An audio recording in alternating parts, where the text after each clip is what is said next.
Hi, I'm Rick Rosenberg from Curb Alarm, and today I'm going to take you through an installation. The process is very simple if you just follow the steps that I'm going to set forth in this video. Okay, I've unpacked all the parts from the box, and they consist of the mounting hardware, the wire ties, the beeper housing, which mounts inside the car and alerts you when you're about to hit a bumper, the sensor housing, which mounts underneath the car, and into that is mounted the curb detector arm, which hangs down from the sensor housing and alerts you when you're about to hit a bumper. The tools needed are very simple. Got a drill with a 1/8 inch bit, utility knife, tape measure, scissors. I've got a number 2 Phillips bit for the drill and a number 2 Phillips screwdriver. Now we'll go ahead and begin the installation. The first step in the installation is to install the sensor housing. This should be installed as far forward as possible and relatively close to the center of the vehicle. We include a double-sided sticky tape that you can peel off, stick up under the car at the desired location. It will hold it in place until you insert the 4 permanent mounting screws. Now it's important to note that the sensor housing must be installed at least 7.5 inches above the ground. When the car is sitting on level ground, you have to measure from the ground up, and you need at least 7.5 inches. More is okay, less is not. 7.5 inches from the ground to the mounting point for the sensor housing.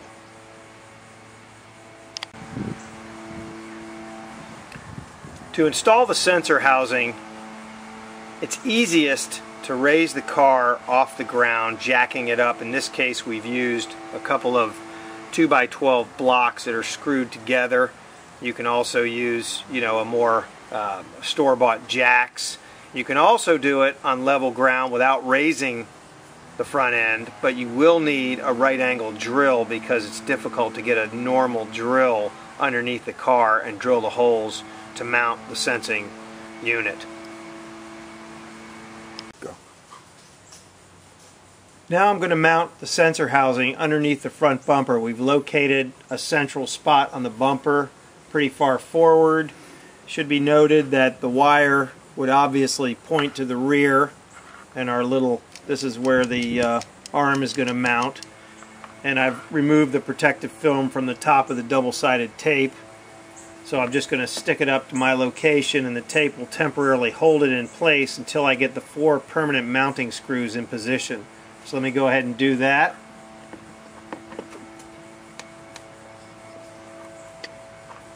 Okay, now I'm just going to install the mounting screws.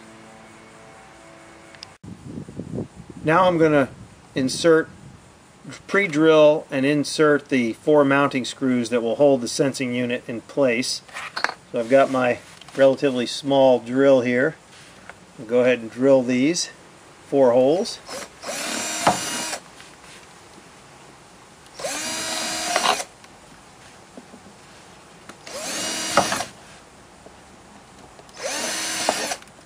Now I'm going to change out my bit to the Phillips, number 2 Phillips. Of course, you can do this by hand also, but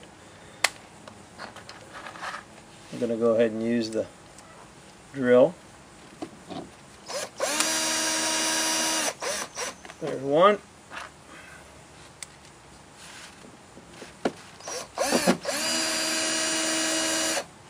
And there's 2.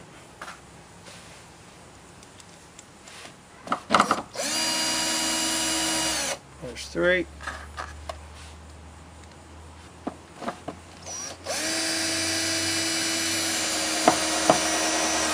There's 4.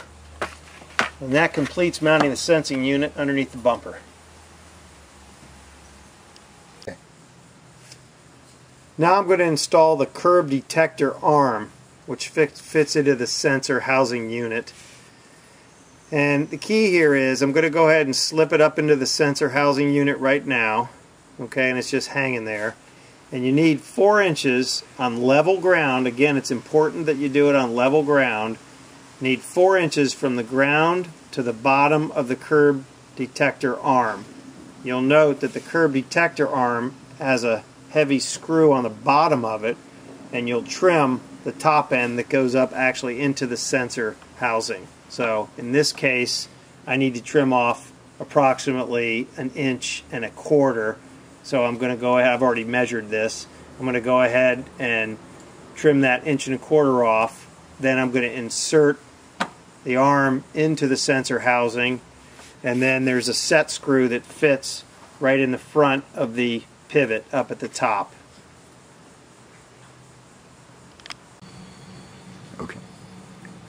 You can see that I've installed the curb detector arm, and you can see that I'm 4 inches from the pavement. And now basically when I hit a curb, this will set off the beeper housing unit inside the car and alarm me that I'm about to do damage to my car, which I can avoid.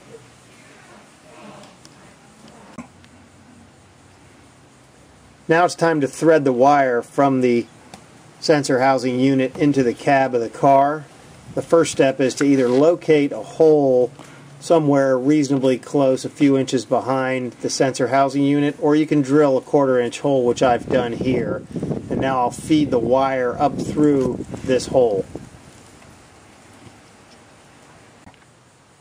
Now it's time to thread the wire from just above the underside of the bumper to the cab. So what I've done is reached down here and pulled all the wire up through the hole. And you want to stay away obviously from hot metal parts, the engine block and so on and so forth. So what I'm going to do is I'm just going to wrap it. It's not super critical. I'm going to wrap it around this hose here once. I'm going to take it around here, underneath here.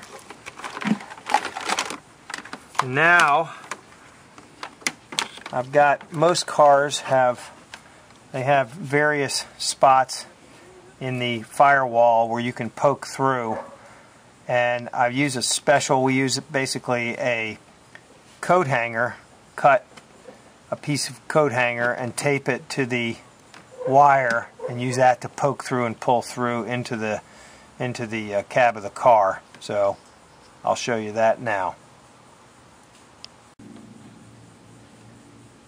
Now I've fed the wire through into the cab by poking it through one of the rubber seals that separates the engine compartment from the cabin, and I'll just get to the other side now and pull that through, and that'll complete getting the wire routed from the bumper inside the cab. Yes, now. Now I've finished threading the wire from the engine compartment up to the cabin. Now I'm going to strip the 2 wires in preparation of mounting it to the beeper housing. So I've stripped them. Just going to tighten them up.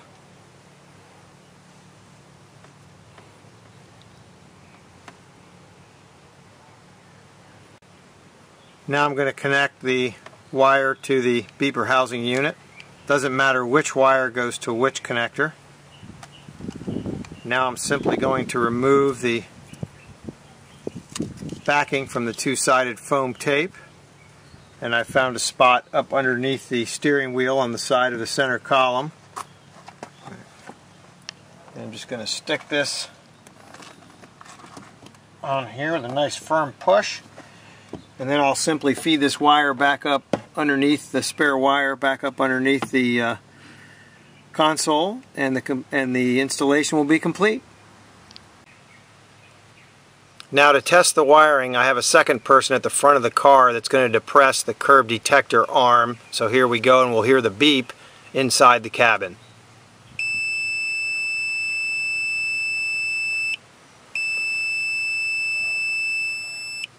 Okay, we see it's working, so the installation is complete, and we're now protected from any curb damage.